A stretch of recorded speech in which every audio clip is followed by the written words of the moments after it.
In the 1880s, Boston built a new sewage treatment system, and at that time it was state-of-the-art. Sewage was pumped from Boston out to one of the harbor islands, and then at high tide it was let out. The thinking is it will just flush out to sea. But by the 20th century, Boston Harbor was one of the dirtiest harbors in the country. The sea life was dead, the harbor stank, no one would want to live near the harbor. It was an embarrassment to people in Boston. But now Boston Harbor is one of the cleanest in the country. It's a phenomenal turnaround of this harbor.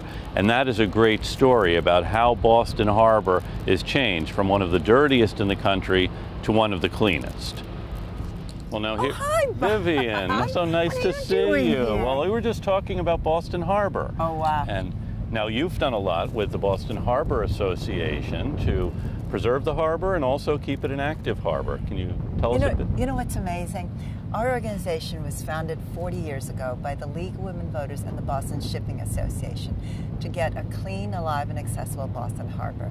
And they had a dream that someday their children's generation would be able to swim in Boston Harbor.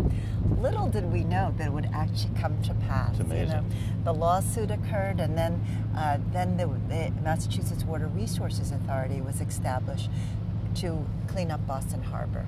And I was just here at the courthouse, and this is actually the judges from the First Circuit were the ones that actually set the timetable for the cleanup of Boston Harbor. Wow. And particularly the late Judge David Mazzoni, who was so instrumental. He would go out on a regular basis to even check. You know, he'd get the reports every month about how they were making progress on getting the harbor cleaned up. He would actually go out to Deer Island Treatment Plant. He would go out into look at the tunnel to be sure that, you know, the effluents that were coming out were not contaminating Massachusetts Bay. And, you know, when you look at what's happened now, the transformation where you have the boats, you have all the tourists, you have the development on the waterfront, it's just extraordinary. You know, it was a dream, yes, and it's a dream that's come to pass. It's amazing.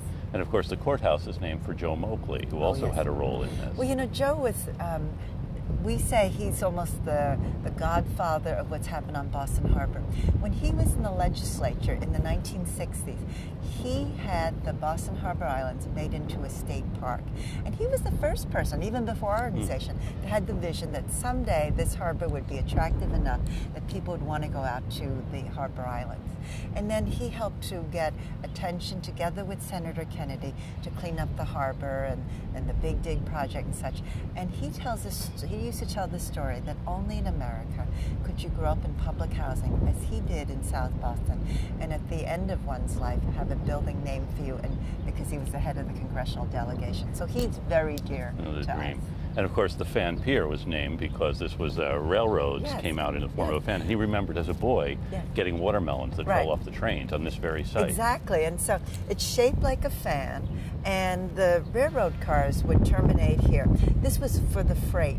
The passengers always were at South Station. Right. But you know, now you look around and you see the buildings, you see a federal courthouse, you see the harbor walk, and you know, you see here when they redid this whole area, they kept the working port part. So those cobblestones are from the original site, and so you know, you see the transformation. And of course you see along the downtown waterfront, but also on the other side you look at East Boston, which is one of my favorite parts. It is mine too. It's a beautiful place. Yeah. Beautiful city, and here in Boston you can really touch the past in places like this. Well, and you know what's so amazing now? More of the shellfish beds have reopened because the harbor is so clean as well. So, you know, thanks to the ratepayers and thanks to government intervention and thanks to all of us, the public, who've helped to pay for the cleanup. You know, now the harbor is swimmable. People like it for a recreational perspective. They enjoy the views. You know, we have a very robust harbor walk system. Did you know that you can walk on the 6 waterfront neighborhoods, and more than 41 miles is now accessible on the harbor walk? When we're done, it'll be 47 miles. But we're well on our way to getting it completed. Well, and it's a special thanks to you, Vivian, oh, well, for to all of us the public collectively. voice here. Well, thank you. So thank you. Thank you. Great to see you. Same here. Take care. Take care, Vivian. Nice to see you.